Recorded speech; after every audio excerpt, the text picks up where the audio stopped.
welcome back to Just the Tip, a fantasy football podcast. We are your hosts. I am this fat bitch, Mac. We got Regan and Ryan. How you guys doing? Regan, I'll start with you. How you doing, man? Just wonderful. Thanks for asking. Do you have a good weekend? I did have a good weekend. Thank you very much for asking. I really appreciate it. I had a good weekend because I kicked Ryan's ass in mini golf. It was pretty great. Ryan, is your ass still sore from the weekend? It was definitely it was definitely a down moment in my life there, losing to you in mini golf. I never thought I would see the day, but you know, things happen. Sure do. Lucky rolls and whatnot. You never thought this fat bitch would have such sleight of hand touch with a club, huh? A putter, as they call it. I thought you would with a shaft. God. Next. I was trying to cue it up. Well, I just want to say thank you guys for listening and watching us. You can see us on YouTube at Just the Tip, a fantasy football podcast. We got the links in the description of the episodes wherever you are listening or watching us. You can listen to us on Apple, Spotify, Google, and Amazon. If you wouldn't mind, just follow and subscribe to us, like our episodes. Put the alert on too so you can catch new episodes. We're going to be increasing. We usually been doing once a week, but the season's coming up, man. We got 30 days, so it's August 10th right now. 30 days and away from kickoff now. So almost there, boys. We're almost there. We made it. We got a bunch of preseason games this week. It'll be nice to catch a glimpse at, especially the rookies this year, because we couldn't last year. So looking forward to that. If you catch our episodes last week on the QB rankings, we broke them down tournament style. Got some good reviews on it, so we figured we'll continue rolling with that. We'll get into the running back rankings, and we'll explain how we'll do that later, tournament style. But right now, I'd say we get into Haynes' briefs here. And I got news for you. Ryan, what do we got? Try not to hurt yourself while you're telling us all this stuff. You know, funny story. I just went to scroll with my mouse to go to the Haynes brief, and there was something sticky on my fingers. You know, sticky fingers over here, and my finger didn't slide. And I just bent the shit out of it. It hurts a little bit, but you know, it's a good segue into what we're going to talk about here. Which is a lot of training camp injuries. So we'll start with some good news. Saquon's return. So he's only doing individual drills, but he's trending in the right direction. I did see a report this week that said that it's still possible that he plays week 1, but I wouldn't hold your breath on that one. But other news coming out of training camp, Hunter Henry hurt his shoulder, had an MRI today, and is listed as day-to-day. And, you know, even with taking that out, I think that Jonnu Smith's rankings are kind of going up a little bit. What do you guys think? I would agree.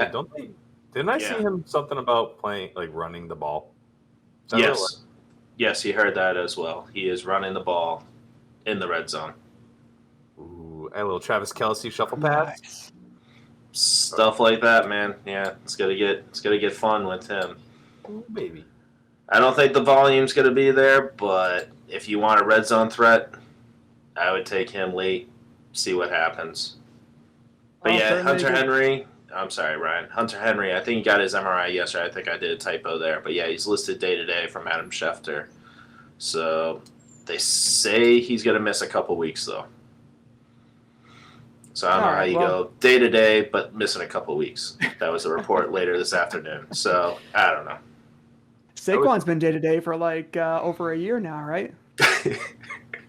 Every day he's getting closer to coming back. All right, moving on. So Stephon Diggs leaves practice with a knee injury, and Aaron Jones with a hamstring injury. Additionally, DeAndre Swift, sore groin, missing a decent amount of practice time. So The question I want to ask you guys first is which of these injuries is the most concerning to you as the one that might linger?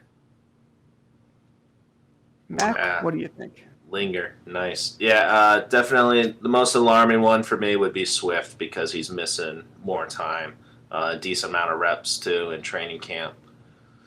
Yeah, that's the one that has me worried. And my deep sleeper with Jamal Williams this year, you might get some more notice if DeAndre Swift is not getting out there in preseason and drafting time.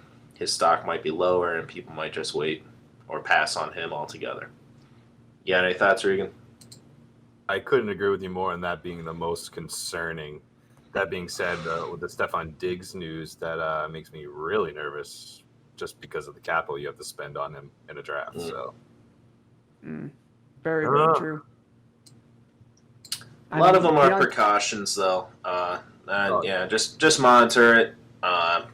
You want to just follow us on our socials, Twitter, Just the Tip FFP. We'll be sharing the news and seeing what's happening in training camp. You can follow us there to be more up to date with it. Continue. Yeah, Sorry. DeAndre Swift I think is the most concerning, and for me, it's because he has a history of injuries dating back to college. So, hopefully this isn't foreshadowing what's going to happen with DeAndre Swift, but I would think about handcuffing DeAndre if you're drafting him in leagues that are drafting a little bit early right now. So, like Max said, make sure you look into Jamal Williams a little bit. And a couple more notes here. Rashad Bateman, the rookie for the Ravens, limping off the field. He's week to week. What does this do for Sammy Watkins? Is this kind of up his stock a little bit for the beginning of the season? We already knew he was going to have an awesome week one. He does every single year. True. So he might have a great week, but I don't know if that's going to, prolong him for greatness throughout the season. This seems like a kind of a big one, this injury. Here's two guys you should keep an eye on for week one: Sammy Watkins and Deshaun Jackson. And then never play him again. That's it. And then trade him. Yeah. The DFS, perfect. Any thoughts, Mac? Yeah, I'm not going for any receivers. And Baltimore, Rashad Bateman would have been my later round guy, but I'm all set with everybody else pretty much. So just not enough volume. Safe bet. All right. Well, a couple more pieces of good news. Dak is back throwing 30 passes at practice, and Hurts will most likely suit up this week for the Eagles, and so will Najee Harris. So we'll end on a positive note, and that is the brief for the week. Thank you, Chuck Norris. Thank you, Ryan. We appreciate it very much. So, so now we're going to get into our running back rankings. We had Danny. What's his last name? Soars. I thought there was a joke coming. I was like, I don't know if I should give this information out. I was, but damn it. I was gonna say some of the guys after training camp might be feeling his last name a bit. I'm glad you didn't say that.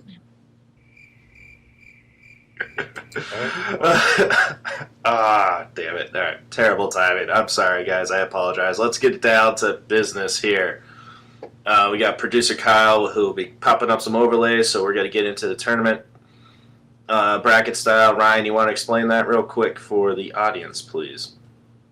Yeah, sure. So this week we have the typical bracket. So last week we had 16 players. This week we'll go again with 16 players. We did leave out the top 4 consensus players on our rankings, which were Christian McCaffrey, Dalvin Cook, Derrick Henry, and Alvin Kamara. Those guys, I think if you get any one of those guys in your draft, you should feel pretty happy. These are going to be the group of guys that you're going to have to choose between come draft day. And thinking about who would be a better value. Would it be Ezekiel Elliott in the first round, or is it going to be Antonio Gibson in the late second round? And things like that. So we're going to talk a little bit about ADP, which is the average draft position. We're going to talk a little bit about, PPR, maybe versus standard, things like that. But yeah, so let's get into it. Anything to add here? No, you explained it well. Thank you, Regan. You good? Yeah, the only thing I wanted to add is there was a little confusion last week when I made the docket on. I bumped everybody up, so Josh Allen was number 1 on the bracket. So what you'll see on our brackets this week is our actual consensus ranking. So we have our first matchup, which I'll get into in a minute, is number 5 Ezekiel Elliott versus number 20 Mike Davis. So less confusion this week, make it cleaner for everybody. Yeah, we appreciate the feedback, guys. We're new to this, so appreciate the gentle feedback from some of you guys that are in our leagues and people on Twitter. So much appreciated. Working out the kinks, seeing what sticks here, see if we keep this thing going. So yeah, with that, let's get into the first matchup here. And I'm not set up for it, so. Well, Kyle will be bringing up our round 1 of the running backs. Round 1. Fight! perfect. Take it away, Regan. All right, we'll get into this. So, like I said, we have number 5 Ezekiel Elliott versus number 20 Mike Davis. So Danny did the docket for us, and he selected, no surprise, Ezekiel Elliott to win this round. What we're going to do on this episode is we'll pretty much talk about the losers at this time, and eventually we'll end up talking about the guy that you're interested in. So listen and continue listening. So Mike Davis, his write-up is filled in for CMC, Christian McCaffrey last season, and showed that he was capable of taking on an increased role in the offense, which we all saw. It was some league winners from this guy. He was given a workload. He might be able to continue this success in Atlanta. They may bring in another running back, he's saying, which is definitely a possibility. They lost Todd Gurley, didn't re-sign him, could bring in somebody of note. There's a couple guys out there, so something to watch out for. But as of right now, he's saying that the value is great in the drafts, and I could not agree more with that. I believe, I want to say his ADP is around 6-ish. Yeah. I'll double check on that, but yeah. Sixth round at 85 right now, right around Yeah, the 85, round. yeah. Yeah, and I'm fine, especially if you're going to go with, go heavy a little bit on the 2 wide receivers and you're just trying to scramble for some running backs necessarily. That's a nice grab. Obviously, Danny has a great point with saying that they might add some depth to this backfield, but, Le'Veon Bell maybe. I don't see that. I'll touch in on that. Today they signed Donta Foreman, and then Quadri Olson has been showing some promise in camp. I know there's guys on Twitter that are Atlanta fans, and they love this kid, and he's pretty fast too. So he does have some competition, but he is the number 1 running back in that room right now. But I think they're just putting in some insurance for him. Perfect. Good notes.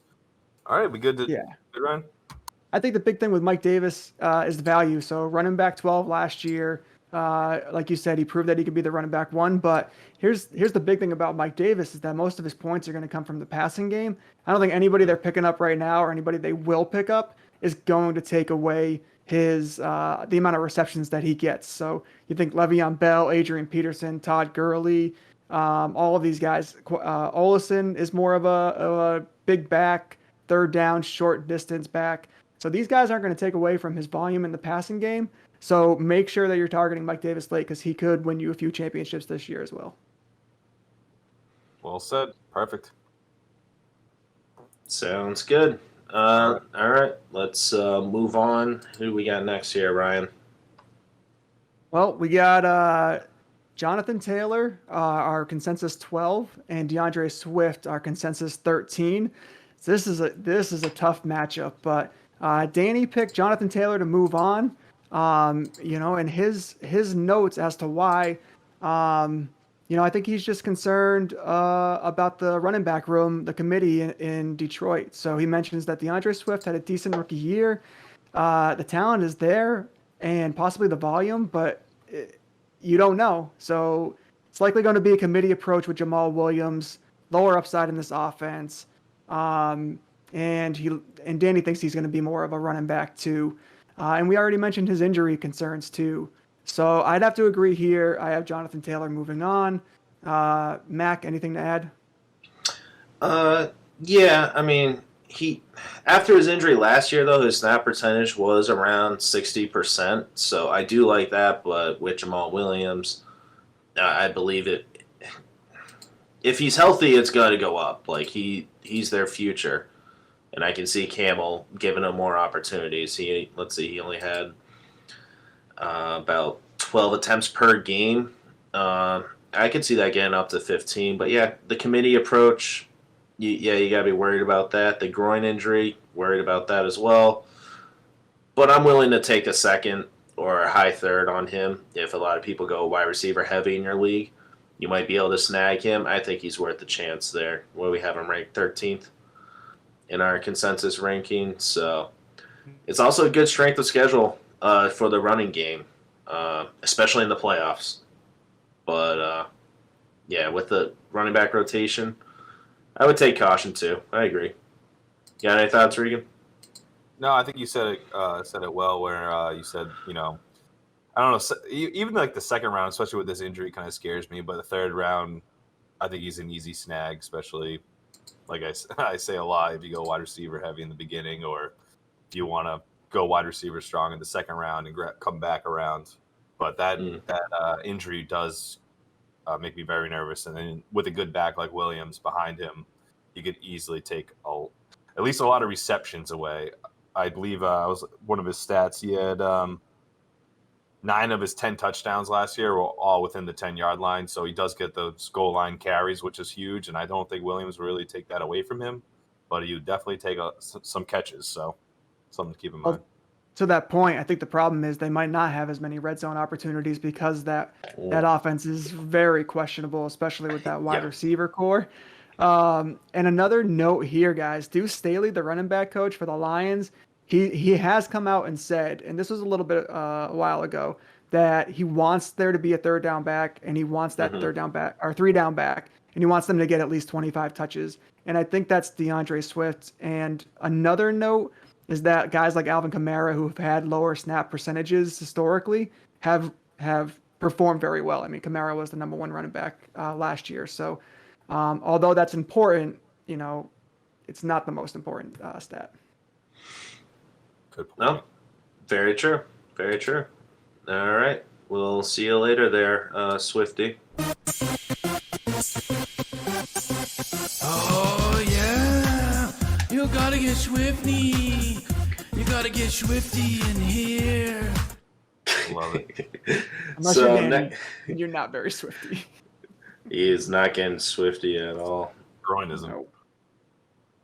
All right. So we got who do we got next? We got Nick Chubb versus David Montgomery here. So the winner he picks Nick Chubb. So the 8th seed and 17th seed. David Montgomery, ADP. He may be a sneaky pickup this year, or draft pick rather. But with the team signing Williams, and he says and Cohen coming back from the injury, his usage might dip from the last years. His impressive top 5 finish down the stretch.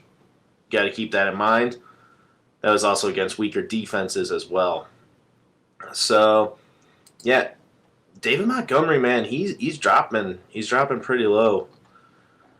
What do I got on him? But he was getting an 82 snap percentage. So, like we just said, you got to look at the bigger picture, not just snap percentage. He was getting over 20 attempts as well on the ground. And look at the quarterback, Andy Dalton. He's going to be a game manager, so he's going to get the opportunities there. Sorry, I didn't see my cat jumping up on the mic behind me. Yeah, but Damian Williams, he's having a good camp. He's coming off his vacation year, though, so does he lose a step from last year? All right, so yeah, I'm sorry. Go ahead, Regan.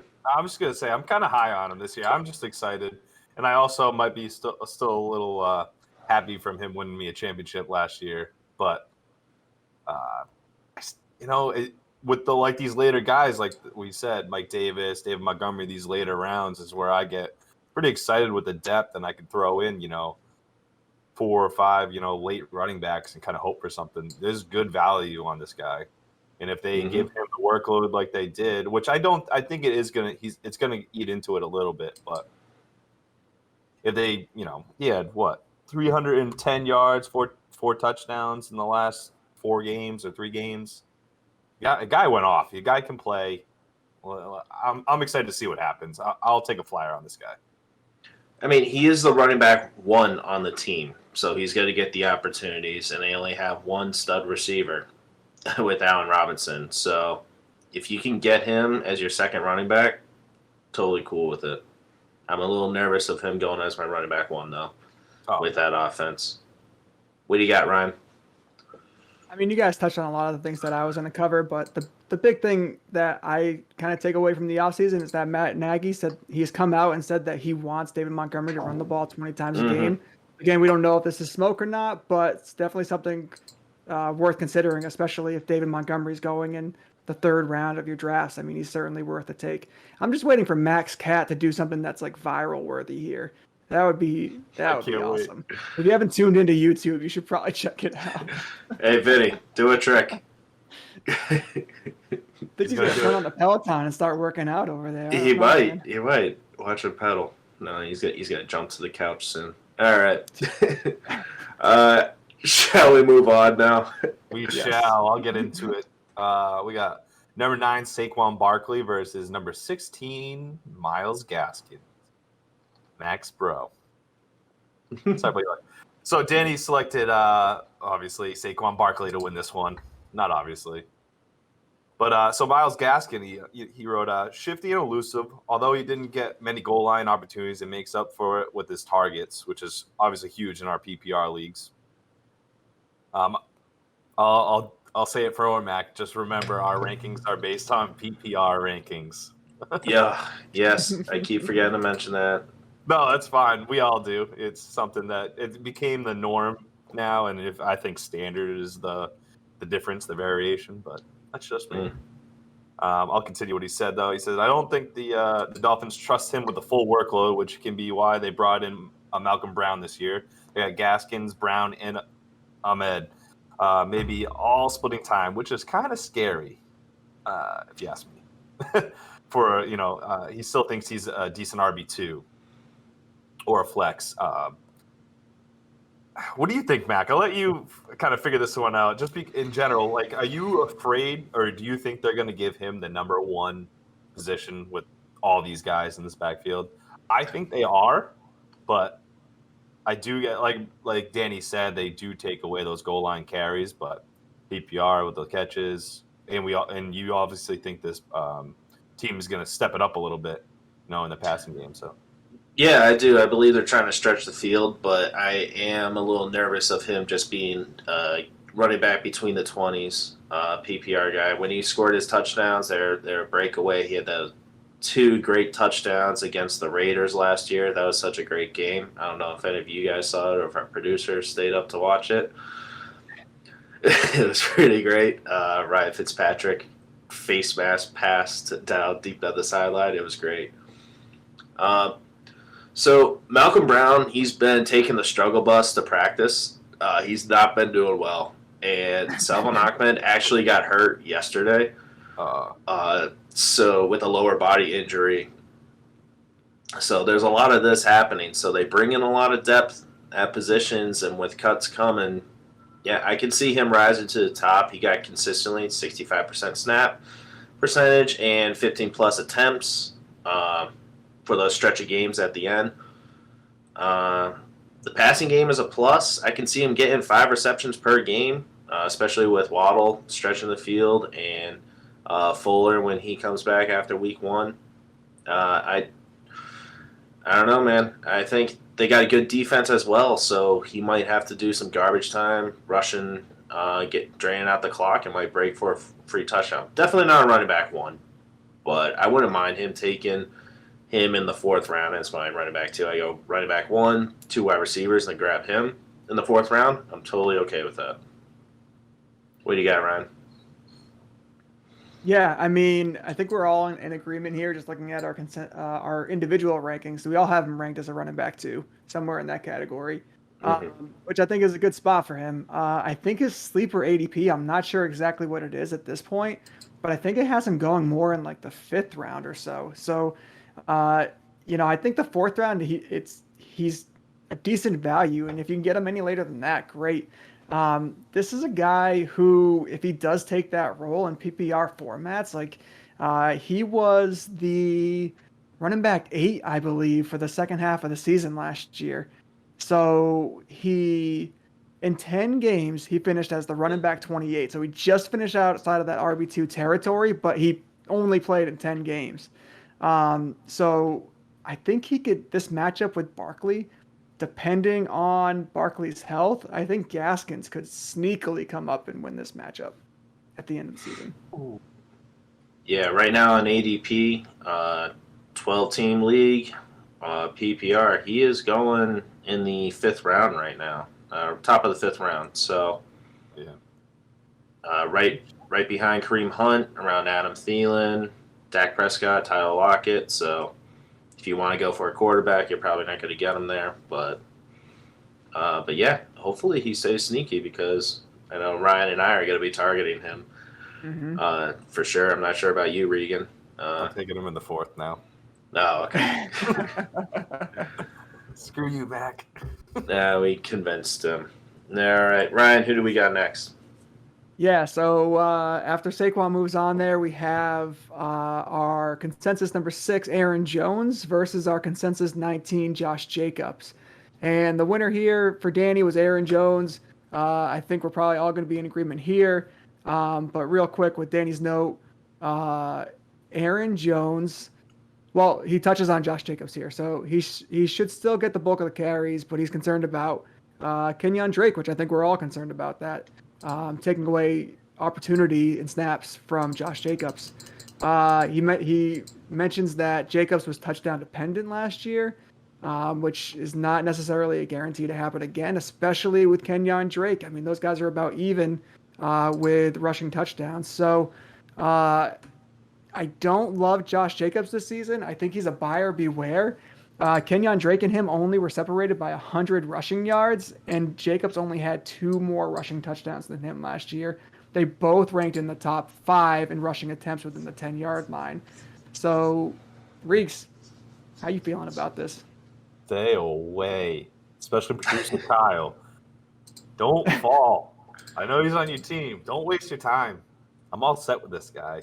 Kenyon Drake's going to take...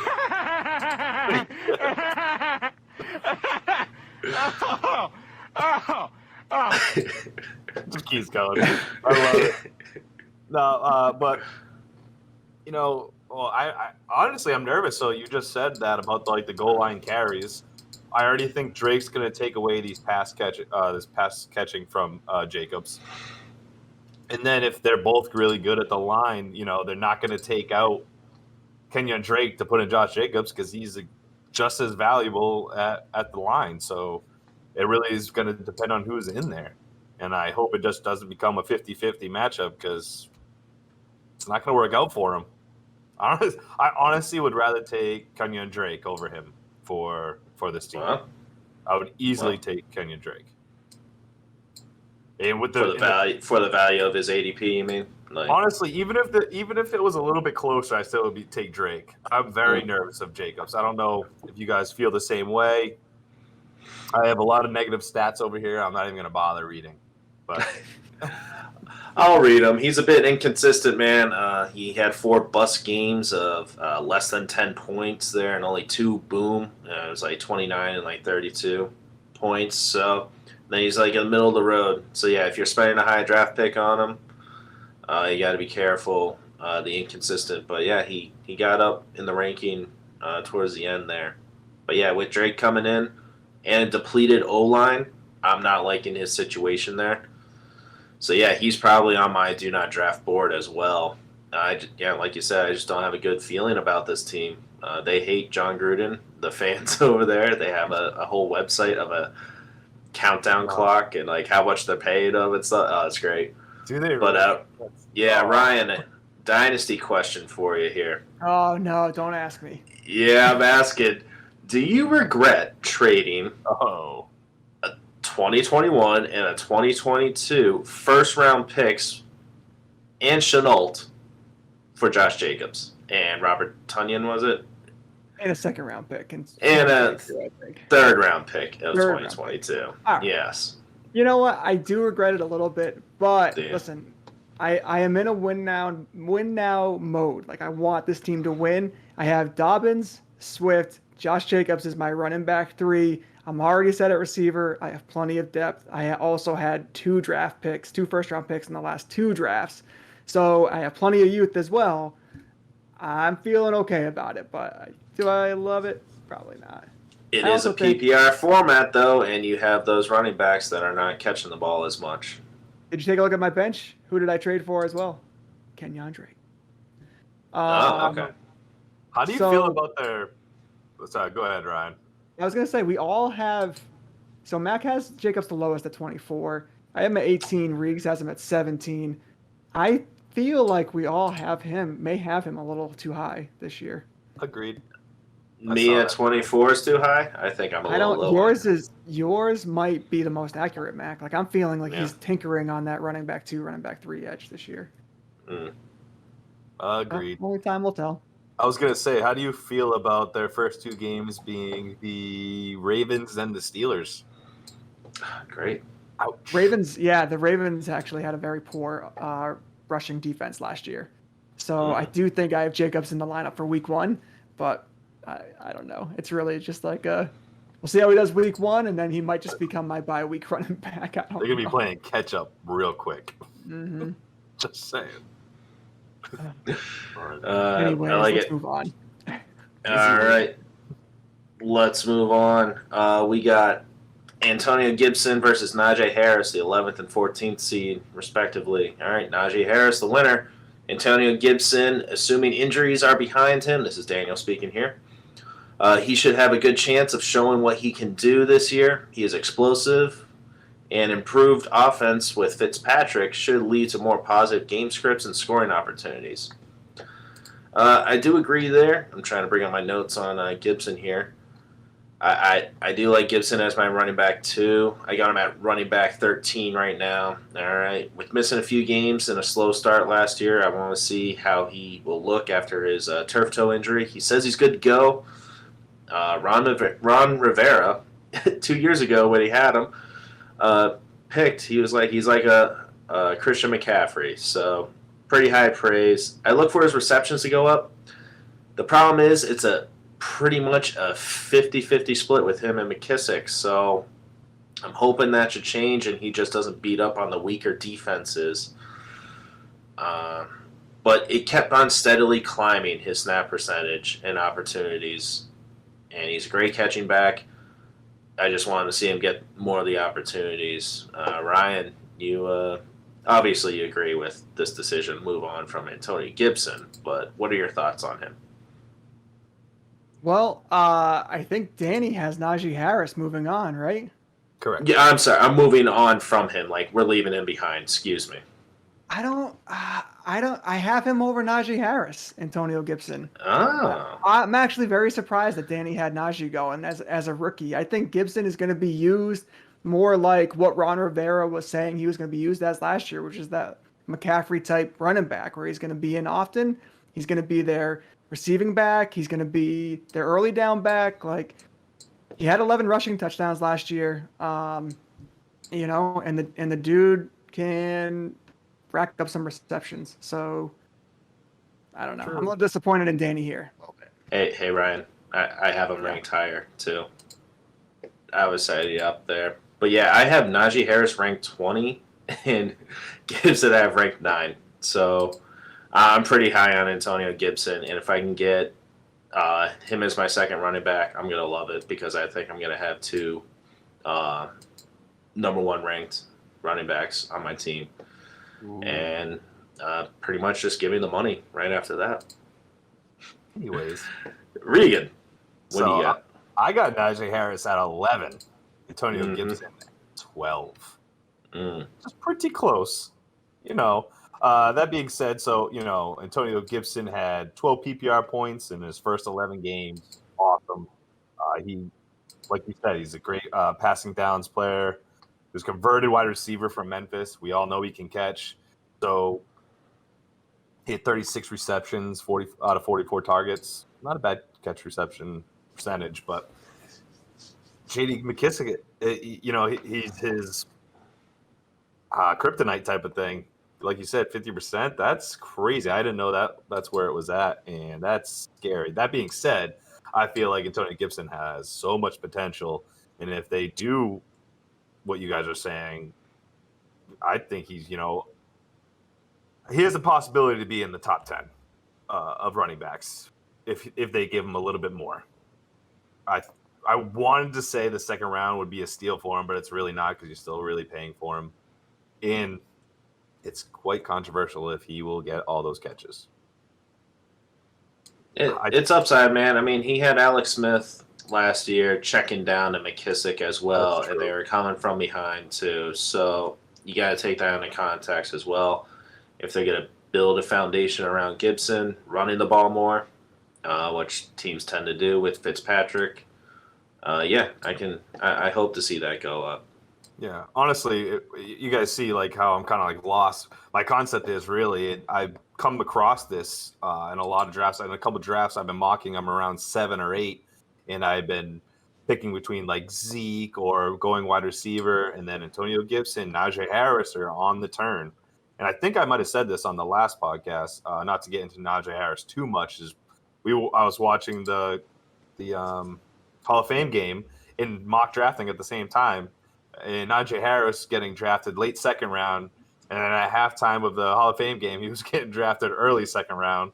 So I was trying to weigh out what was going on. This is on Sleeper, updating it as we go, which was amazing. So the app is awesome. Not a sponsor. Anyways, I'm kind of where I'm at. I'm trying to sell Antonio Gibson or Najee Harris to myself because, like I said, I have them ranked 11 and 12. This is tough for me. So yeah, it's good. I guess that's our first disagreement with Danny that we would have had Antonio Gibson move on, huh? I would have Najee, but you would have Najee. That's right. Okay, it's close though. It's real You're close. both wrong then. Wow. No, I'm picking Tony Gibson. Oh, him and Danny. Excuse me. I got you. Yeah. I got you. Well, we'll see. Alrighty. Who do we got next? Who's up now? Riggs? Sure, I'll go. We got number 7, Austin Eckler versus number 18, Chris Carson. Winner from Danny, Austin Eckler. I think this is kind of a no-brainer if you ask me. We got somewhat old reliable, somewhat new and unreliable. I think that's pretty fair comparison. Is right up by Chris Carson, so somewhat undervalued, just got new deal and should have plenty of work, but there's injury concerns, and he's a solid RB2. I could not agree more with him being somewhat of a solid RB2. I'm just scrolling down to my notes on him. His carries per game, this is Chris Carson, that is, have sunk from 18.5 in 2019 to 11.8 in 2020. So we obviously see a drop. Injuries in general might kind of account for some of that, but I think those are dropping in general. What is it? Carson had just 4 games out of 12 with 15 plus carries and 7 with plus 15 touches. So 15 touches is not good. Just saying. I think this all has to be weighed with a grain of salt type of thing where injuries were involved. He had a foot injury last year, I believe. But weighed with a grain of salt? What did I say? How much does that tip the scale? Weighed with a grain of salt? You take it with a grain of salt. I'm just busting you. Well, I said that just because I think like you said, he's a solid RB2. So I'm just, I don't know. I get it. I'm only kidding. All right. Well, why don't you tell me how you feel then, ass? So I'm a big fan of Chris Carson. I've said that before in episode 2, back at the beginning of this journey with you boys. But yeah, he started out strong, 19 points per game. The injury did set him back. So he was very promising towards the end as well. His snap percentage went up. after he was coming back, he still had that injury lingering. So I think with the offseason, him coming back, he's the ideal third running back you take. If you can get him in the third round, if you're going to go 3 running backs in a row, like I did last year, I took Dalvin Cook, Austin Eckler, and then I took Chris Carson. And I got second place, so I'm not saying you'll do that. But, I mean, at least I won some money. I didn't. I also picked up Gaskin and who else did I pick? Jeff Wilson up towards the end of the season. So I was looking pretty good at running back. But yeah, he's not your running back 1. If he's your running back 1, you're in trouble. Ryan, I know you hate Chris Carson. Lay it on us. Let's go. Here's the good thing about Chris Carson. You guys already touched on his usage and the concerns there, especially in the running game. I do agree that the injuries were kind of an issue there.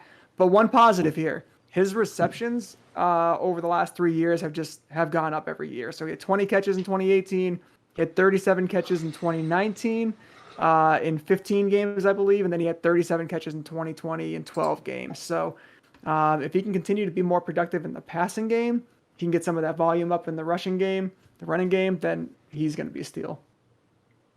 Yeah, man. 2019, his snap percentage was above 80%. So, I mean, he doesn't have much competition unless you believe in Penny. I do not.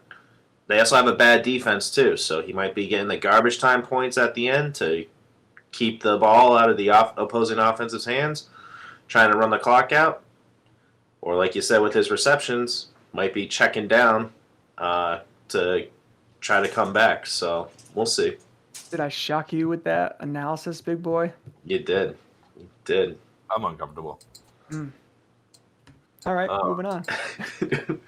Somebody. I wanted to let that linger for him to make it more uncomfortable. So, Ryan, you want to finish us out with our last matchup for round 1 here? Yeah, sure. We have consensus 10, Joe Mixon versus consensus 15, Clyde Edwards-Helaire. Danny's winner, Joe Mixon. I would agree, but not by much. So CEH gets bounced here. I do think he improves from 2020. My projections are he gets over 1,100 rushing yards, 50-plus catches, 400-plus receiving yards, round 8 total touchdowns or so. He's got a better offensive line this year. They brought in Orlando Brown Jr. in a trade with the Ravens. They bring in Joe Thuney on a big contract. And my guess, guys, is that they're going to try to get the ball out of Mahomes' hands faster, just to avoid some of those hits. And because he's taken a lot over the last couple of years, especially late last season. Little to no competition behind him. So he likely has a high snap percentage. So real quick, here's some stats that are pretty significant from last year. So 2020, last 7 games, he only played 60% of snaps 2 or more times. In his first 5 games, he was over 60% in each of those games.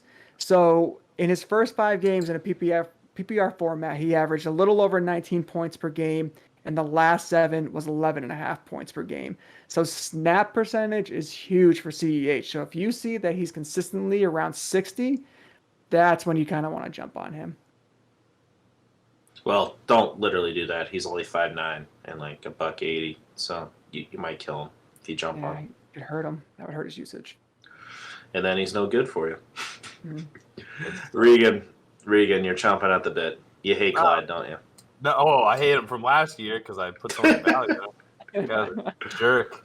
The stat right here is he averaged 15 points per game, PPR points per game in the first 6 games. And then it just dropped. They got Le'Veon Bell. From there, it kind of just dropped. You know what's weird with Kansas City? They're the only team in the NFL that doesn't have to establish the run to get the passing game going because they just pass. So I guess that's a really good point, Ryan, where they want to try to get it out of Mahomes' hands. So if that happens, and then I honestly want to see CH get some more goal line rushes. So if you can keep that up, and they just love throwing the ball there. It just kills me. Like they're on the 1 yard line and they shuffle past it to Travis Kelce up the middle. Like give me a break. Just run the ball. I love that. I do too, especially when I draft Kelsey. It's actually fun to watch too, but it just kills the value of their running back. So if they're not getting the catches, they're obviously not getting the goal lines. The stuff needs to change. I'm honestly very nervous. I feel like a lot of people, a lot of analysis guys are kind of moving him up their draft boards, and I'm still nervous. Yeah, I get it, man. Like you mentioned last season, if you had him, it was disappointing. If you didn't have him and you didn't spend the high capital on him, you're probably going to take more of the chance on him. But since I had him last year for running back 2, I'm probably going to go with Harris or Swift or Montgomery or Gaskin. I think I'm going to pass on Clyde. I think Mahomes is going for revenge for losing the Super Bowl badly. Real bad. Not throwing a touchdown at all. I think he's going to be trying to light it up. They're a big play offense. So I see his opportunities pretty low. McKinnon's actually been getting work in as the passing down back. So watch out for him just stealing some. I'm not saying I do have McKinnon in my dynasty as a deep backup, but I not in redraft, though. I wouldn't waste your time. Darrell Williams has been getting an equal amount of time. I believe that was from Field Yates reporting that in camp. So, yeah, maybe they just don't have the most faith in him either. So, yeah, totally fine with him being knocked out here. Any last thoughts on him here? No, it was a good call. I'm bringing up McKinnon. Forgot to say that. It's all right. I only knew because he was on my team.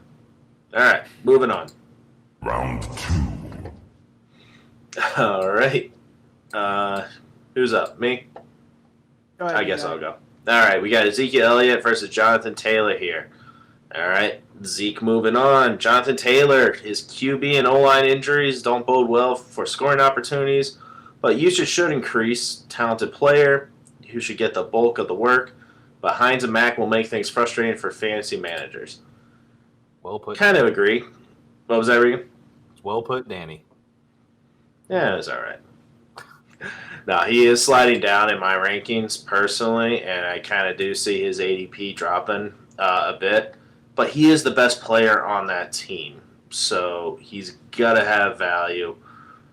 Are you guys taking him as your running back 1? No?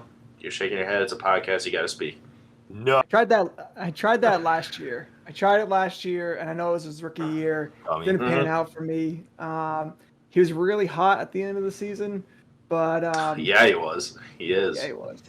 I mean, I don't know, man. If you look at the guys that are around him, like Eckler, Chubb, Gibson, those are some of the guys that you might just, especially with Gibson, you could just draft a receiver and wait and maybe snag him in the second round. Decision for me. Maybe. Yeah, I don't know. He was getting 57 snap percentage. All right, so that needs to go up if he's going to make it to the top 5. So, yeah, if you're going to spend that ADP on him and you want it to pay off, it's going to have to go up. And Nyheim Hines is going to take away some of the passing down work. Marlon Mack, I'm not worried about. He's coming back from an Achilles injury. So they'll slowly work him back if they need to. But, yeah, losing Quentin Nelson, yeah, that hurts. That hurts his ADP for sure. But he had well over 20 rush attempts towards the end of the year. So they do like him. They are going to use him. With the options around him, I think I'm going to go with them over him. All right. I mean, Aaron Jones right now on Sleeper, his ADP is about 19. And Aaron let me Jones see here. Yeah. And then who are we talking about again? Jonathan Taylor? Jonathan Taylor is 4.2. He's 4th. He's 4th right now in ADP. Is he really? He's high, Jesus. man. And that's what I mean. I'd rather have an Aaron Jones, especially in PPR. But I mean, Jonathan Taylor last year, over the last 8 weeks, he had 780 yards. He was the running back 3 in yards and had 8 touchdowns over that stretch. So on the ground, he can do it. But at PPR, he's just, I don't know. He's concerning. If he can keep that golden number, the 20 carries, so he had 20 carries and the average 20 carries in the last 5 games of the season. If he can keep that golden number for a running back, which is about 20 carries or catch, whatever, 20 carries. Rushes, yes. Yeah, I was like, said that already. Oh, One of those. He But- touches the ball. This guy, I've been nervous about him. I don't know if it was something I just missed last year, but I was nervous about him last year. Like I didn't get the hype, and I still don't get the hype. You know, he did go crazy last year. He did get 651 yards, like you were saying, 651 yards the last 7 and 7 touchdowns in the last 5 games. That's crazy. But is that really going to happen? He lost his center. He lost his quarterback. Give me a break. I'm all set. If he didn't, the guard, Quentin Nelson, yeah, if he didn't lose him, he was the number 6 running back last year. So, like, if he didn't lose him, I could see him breaking the top 5. I don't see it now. And that was with him not being utilized that much at the beginning of the season last year. So, yeah, I don't know. I guess. Would you guys take it makes sense. Would you guys take us like if he falls to the second round, are you automatically snagging him? I think so because Just Quentin Nelson value. is coming back. Yeah, no, I'm just just a question. I was curious. And I'm just concerned about him from like 4 through 8. If I get him anytime like after 8 in the first round, I think I'd feel okay with that. And I do think I'd be okay with him being RB1 for sure. Yeah, I'm not really sure if we've been talking about our consensus rankings, have we? But yeah, I have him ranked 12th right now, so he is breaking my 12. We have him at 9th in our consensus. Do you guys feel that's going to drop down for you guys? A lot? Stay the same? 9 and 8 for you I guys? dropped them back in mine. So my latest one, I got. Where do I have Jonathan Taylor? So far, I got my 13. So far. Oh, okay. That's all right. I got him 12. That's not bad. Yeah. But you dropped down. Our consensus on him, Mac, is 12, just to clarify. Yeah. I don't know what you're reading, my friend. You're reading Ryan? No, I'm sorry. Yeah, I was reading mine, and then yeah, I got you. I like you. But yeah, you're spot on with it. I think 12 is probably good for him. That's what I would say. Okay.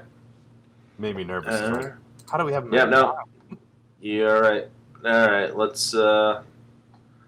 let's move on here to the next one. Nick Chubb versus Saquon. Who wants to take this one? You got it, go. Riggs? Well, I'll next in line. Go ahead then. Take it.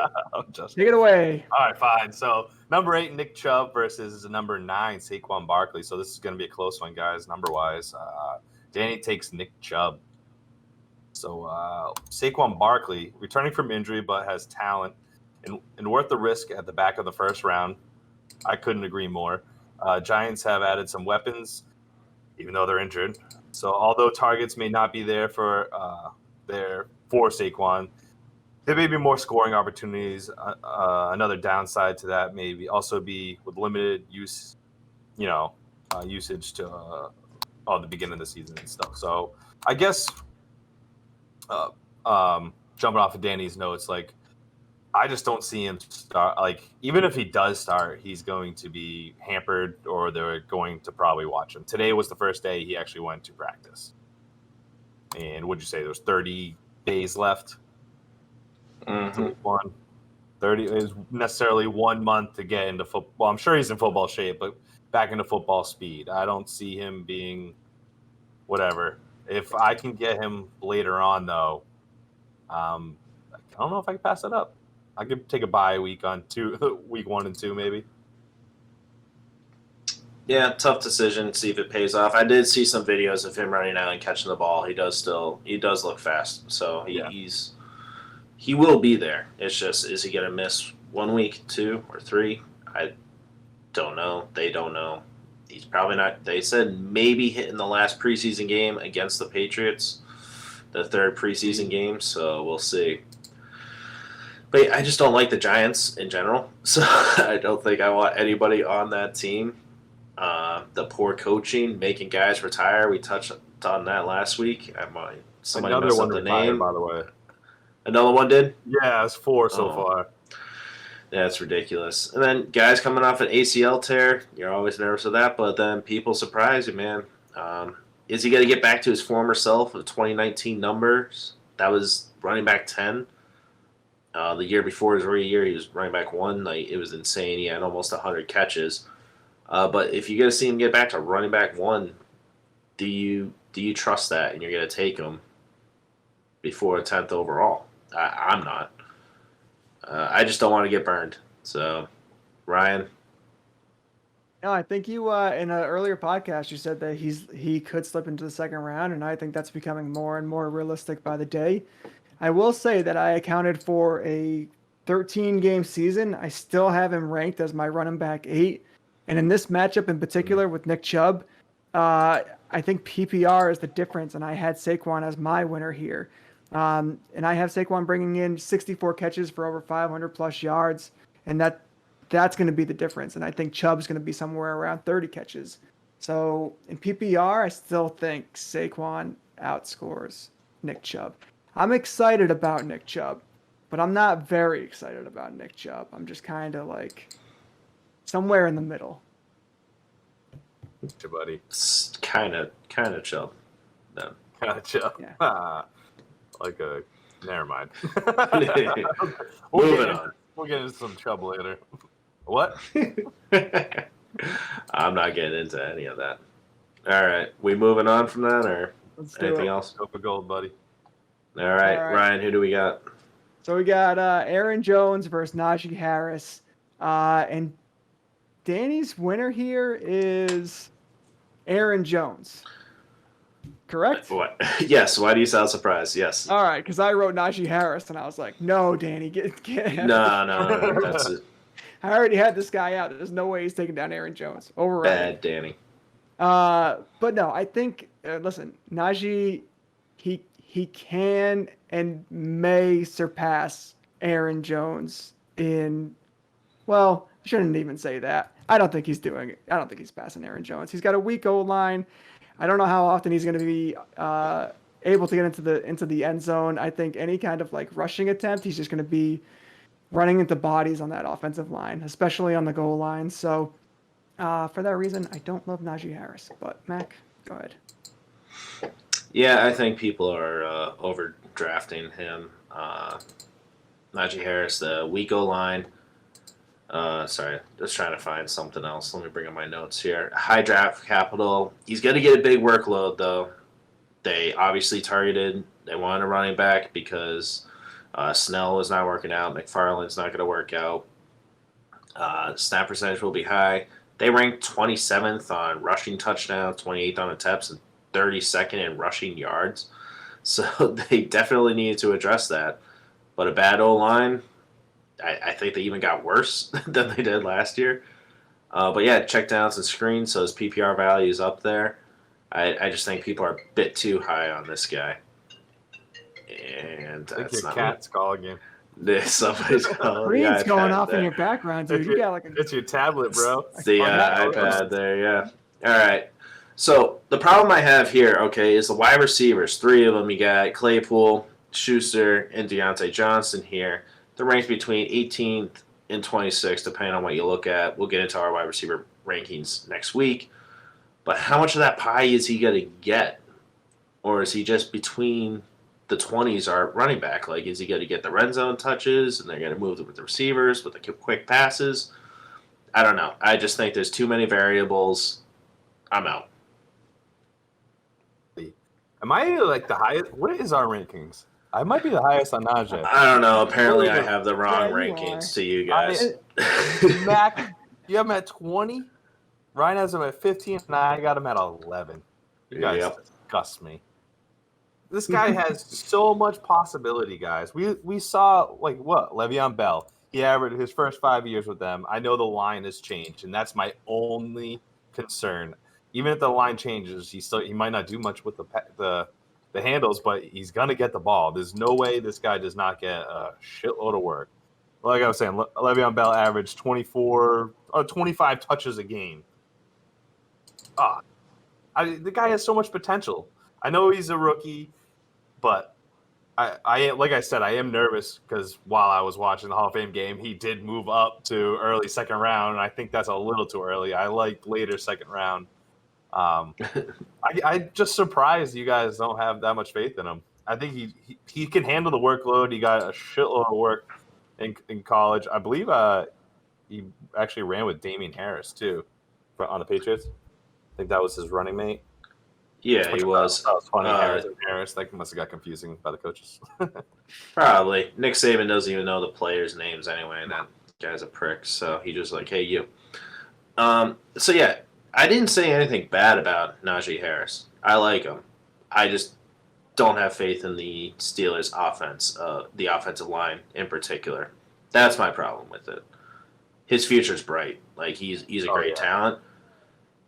Next year, I'm sure they'll develop the O-line better, and he'll have a year experience under his belt. Next year, he's definitely going to be a first round for me, unless he totally busts this year. But yeah, I don't see that happening. I just don't want to spend too high of capital on him. Yeah, I want to reiterate that too. That I am not low on Najee Harris. I'm kind of low on the offensive line and some of the opportunities he's going to get around the end zone. I still think he's a really good running back too. Like if he's around there when you come around like late second round, early third round, I think he might be worth picking up then. But this guy might sneak into the first round and be like CEH 2.0 this year. So let's just pump the brakes a little bit. I think that's all Mac and I are saying. That's what I was worried about. And just to go back to wide receivers, if they're going to get 100 plus targets, that's 300 plays plus to those guys. Like it's limited. Do you see him getting 200 touches with rushing and passing? I see him getting a lot of dump offs with Big Ben. Yeah. All right. I'm sure they will. They will develop the screen game for him and stuff, and have the receivers try to stretch the field. But yeah, I don't know. I want to see some more preseason games, and then he might move up. But I don't have that much faith in the Steelers. That's all. Anything else? Fine. Keep going. All right. Who's next? You're up, big guy. I'm up. Alrighty. So we got Eckler and Joe Mixon here. So Joe Mixon loses. Austin Eckler's going to move on. Austin Eckler was the 7th. We got Joe Mixon at the 10th. So Joe Mixon set up for fantasy success. Bengals added some new weapons to the offense, and Gio Bernard is gone. But you may finally allow Mixon to be a true 3-down back, assuming that he's able to stay healthy. Assuming that, and again, I don't want to get too boring with O-line talk, but I have him ranked pretty high. But yeah, bad offensive line, but he does get the work, like Regan was saying with Najee Harris. He's going to get the work. I'm fine with him as my RB2, not my RB1 though. Tough schedule. They're in the top 10 hardest. I haven't quite finished my edition of strength of schedule for offenses yet, but he's the clear top running back in the room. They rank 24th plus in the rushing stats. All right, besides attempts at 19th. So, yeah, I mean, you're just not excited to get Joe Mixon. Are you guys excited to draft him? Nervous to draft him. That's for sure. Nervous to draft him. Yeah. All right, Ryan, elaborate, please. Well, just his injury history, man. The guy hasn't been able to stay healthy consistently over the last couple of years. And when you're going to the draft capital is the biggest thing. Reeks touched on it earlier. I don't know if it was Saquon or whatnot, but if you're spending really high draft capital on a guy who you have some injury concerns about, then maybe there's other guys to choose. Like we What do you said, think, Regan? like we said in one of I think it was the 5 tips or whatever. These 5-point stance. Get it right. Yeah, there we go. Hey, You got to get down there. Get No, but deep we in those said tips. those first couple rounds have to be sure things. I'm glad I cut you off. Yeah, those first 2-3 rounds have to be sure things. You should be, you can take your flyer like a Najee and stuff like that if you want to, but you got to be careful in general. Joe Mixon is going early second round. We all consensus, all of us have him at 10. We all see the work that he can get. With Giovanni Bernard being gone, Gio averaged 52 targets a year over the past couple years. If all those targets could go to Joe Mixon, this would be huge. Do you think you guys – I don't think he's going to get an additional. I think Joe Mixon's career high was 43 catches. So that's good. No, That's nothing to sneeze at. I mean, Yeah, he breaks my top 10, but I don't know how. Like, I really don't. I think it's just those catches. If those catches can somewhat be divvied up to him a little, you know, what are we talking? What if we're talking 60 catches?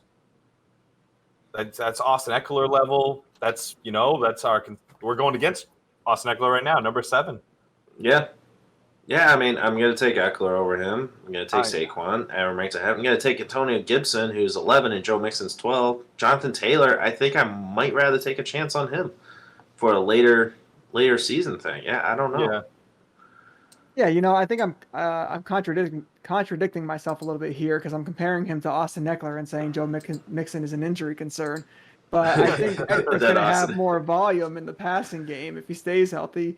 And, I think I like Joe Mixon. Like, I don't dislike any of these guys. I think that you just got to be aware. Like, I'd rather have Austin Eckler in a PPR format than I would rather have Joe Mixon because he's going to give you so much more in the passing game.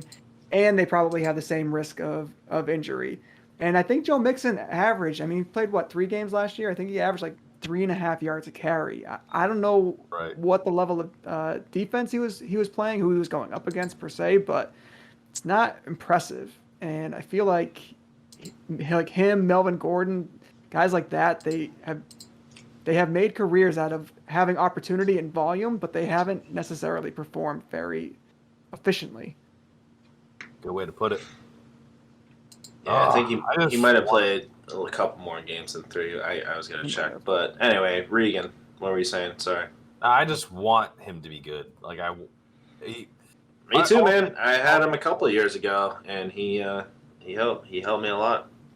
He did great. So, yeah, just comes back to the O-line with running backs. You got to take that into account. Like, they can have great talent like Saquon, but then if their O-line's trash, it's going to hurt.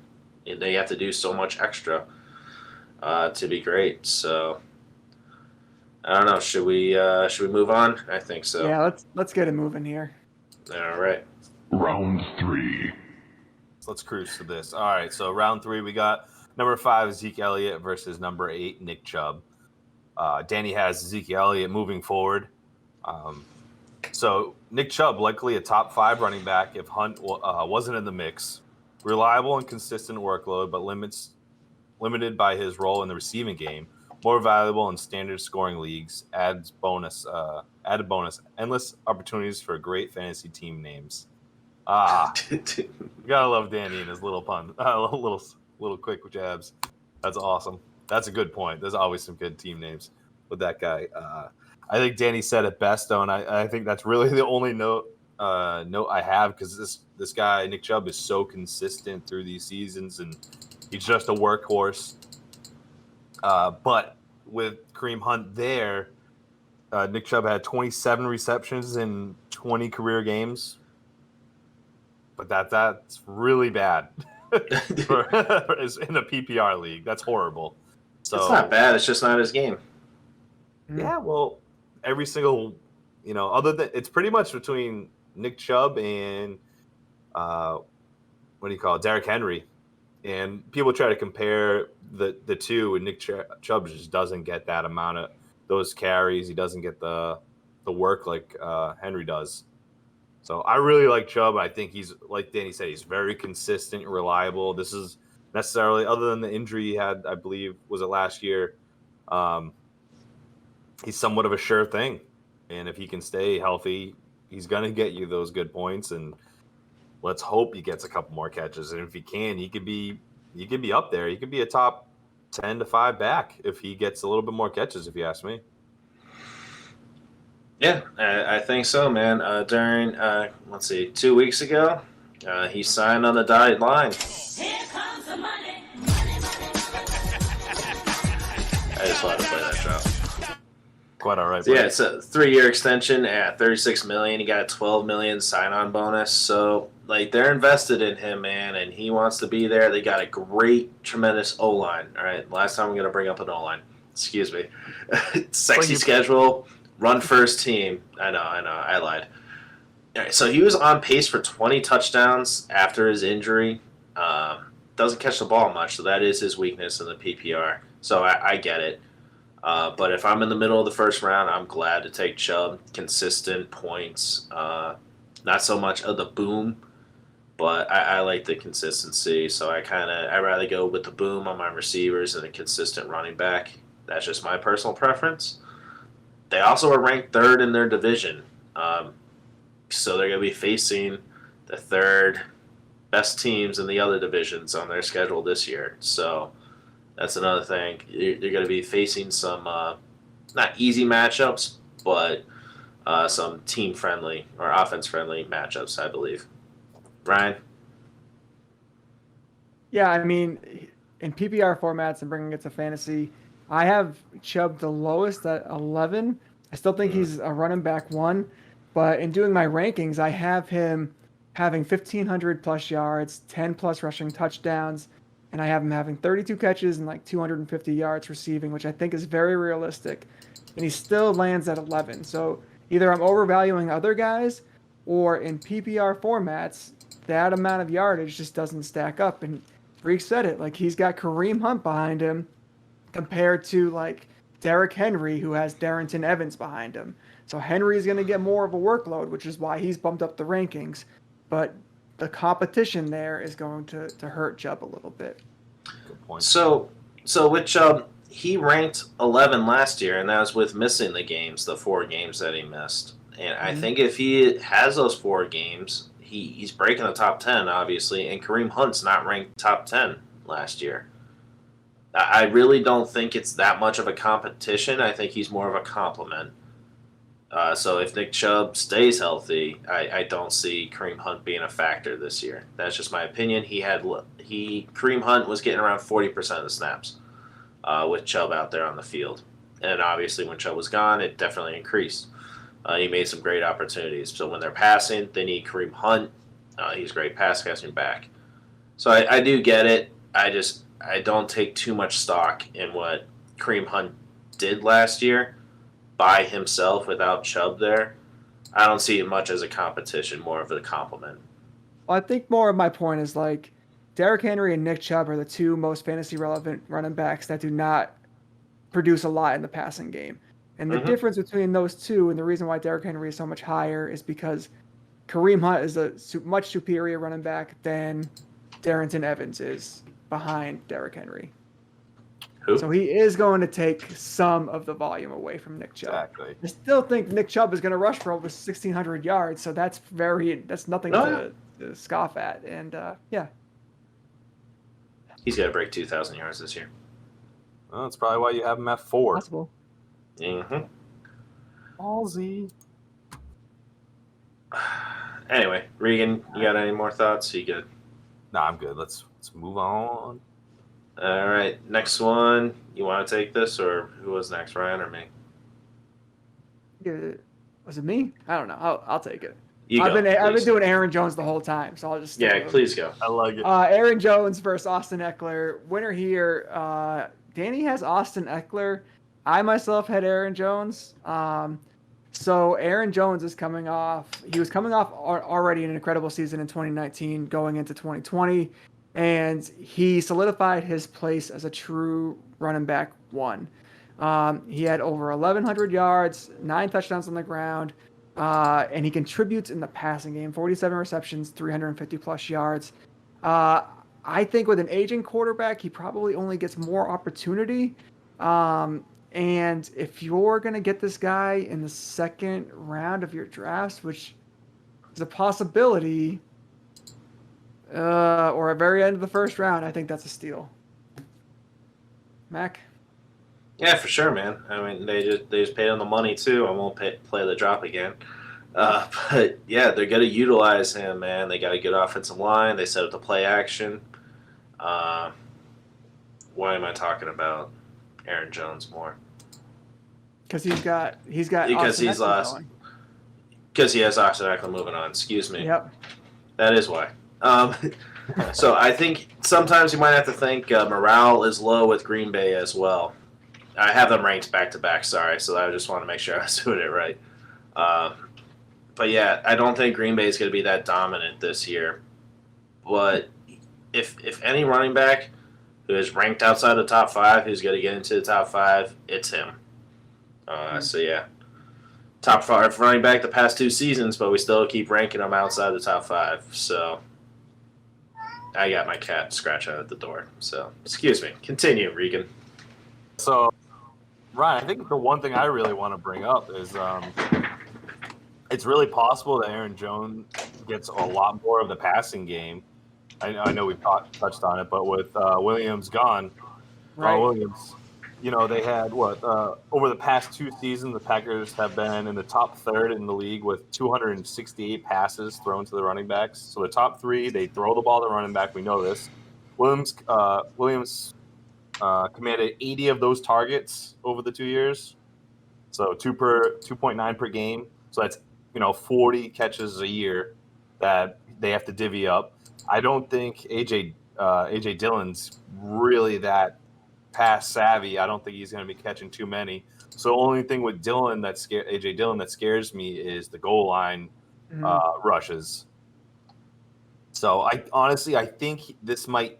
Now that I'm thinking about it, I think this might even it out a little bit. I think he's going to get more catches, but might be losing some of that goal line work. So I think he's probably going to be about the same in general. If like Mac was saying, if Green Bay can be, a contender again this year and they don't fall off, I could see Aaron Jones being a top 5 once again. Simple enough. Mac, you got any of that? Pick. I think he's a safe pick. I agree, and he's going in the late first round or around the turn, which is very surprising. Like I would easily take him over Jonathan Taylor and players like that. Oh yeah, oh yeah, for sure. I mean, we have him ranked 6, so I mean, it's not like we're dissing him. It gets you're splitting hairs when you get to this point. Oh yeah, so Danny really couldn't be wrong, even though he can be wrong. He can be wrong. Damn it! All right. So it all comes down to this. Round 4 here. We have Zeke Elliott versus Austin Eckler here, right? So Austin Eckler, let's see. Let's go with him. New coaching raises some questions. Yeah, I get that. But given the running back room, Eckler should get tons of play, explosive offense overall, and while goal line opportunities may not be his strong suit, targets alone give him a very safe floor in PPR league. Zeke Elliott, he slimmed down, improved O-line. If Dak can stay healthy, offense should be explosive. Lots of opportunity. Totally agree. Austin Eckler, I have in my Dynasty League, so I really need him to not get hurt this year to help me win some more weeks, win some more matchups. He really is only valuable in PPR, though, because like Danny was saying, doesn't get into the end zone that much. The snap percentage does worry me, only in the 60s. I scored 16 points per game when he came back, though. I should get back near to 100 receptions again, I hope, if he plays all 17 games. Zeke Elliott, yeah, great O-line. I do believe he checked out last season when Dak went down, and the offense just struggled. The whole team just did, so morale was low, so I get it. He was scoring 22 points a game for the first 5 games, so 20 rushing attempts and like 7 targets, so I was burned last year when I did take Zeke, so what are you guys' thoughts on these 2 guys, and then we'll reveal the winner. What do you got, Reegs? Yeah, so I'll kind of lean more to. I think we all kind of know Zeke's story. I think just in general, drafting wise, he's going around 9th, I believe. I am a little nervous with him, and the whispers, whatever, about Tony Pollard getting more work and him being a little bit older and can he do it. I still have a lot of faith in Zeke and his ability, and I think he's still going to be a stud this year. Austin Eckler, the guy, he could be an up and coming stud. Like you said, the PPR league is really where his value's at. I would honestly try to really avoid him for the most part. And non-PPR leagues, he had what was it? So needs to get. All right. So the main thing is for Zeke, hence the better in PPR is he needs more goal line carries. He had one last year. Obviously, he was injured, and then the year before he had 6 total. So Time out, Eckler. Yeah, Eckler. Mhm. You know, his goal line. It's not there. There's none to talk about. He's averaged 5.4 receptions per game last year, which is awesome. I don't think there's many people. Was Justin Jackson there? That's the only real. And Kelly, I believe, is he still there? I forget his first name. Josh Kelly, I think. Josh Kelly, Roundtree. Mhm. Yeah, they do snipe the goal line from him. Right. That's. I don't know. It's just Eckler. He's just. We're all just excited about his catches, and we all see what he can do. And he's averaging 93 yards per game last year. That could go up. I'm really excited about Eckler, but I am nervous about the actual running format. The run game from him. He's a running back, so and his injury. I don't know. I guess this Austin Eckler just kind of scares me in general. Ryan, do you agree with that, or? Yeah, I mean, compared to Zeke, Yeah, for sure, I'm a bit more concerned about Eckler in his history of injuries. I do want to say that you guys can scrap any ADPs that I've been mentioning because I'm looking at a dynasty ADP, which is God. why Jonathan Taylor is ranked 5th. Hey, I own my mistakes. I own them. I was trying to use sleeper I rankings. appreciate You guys it. have been using it, and I just totally pushed it up. But I appreciate it, but it's also like 45 minutes later, and everybody's tuned out by now. So yeah, exactly. So that's when I did my mistakes. I'm like ESPN. Remember when they were like, "Yeah, we're gonna take away what we said about the Patriots and cheating, and we're gonna do Late it at at 2 in the night. morning." Yeah, exactly. Tied it. Yeah. No, I'm super high on Ezekiel this year. I have him as a top 3 back. I have him ranked 3rd. Weeks 1 through 5 last year with Dak Prescott in the lineup, he was running back 3. He's got his O-line is healthy. They're improved. And the difference last year and the reason why he tapered off, no Dak, injuries to the O-line. Obviously, like you said, Mac, he may have checked out. I would have too when Andy Dalton took, was under center. So I think Zeke climbs up the rankings and sneaks into the top 3. And he had Benefucci too, or whatever his name was. Yeah, right. Oh man.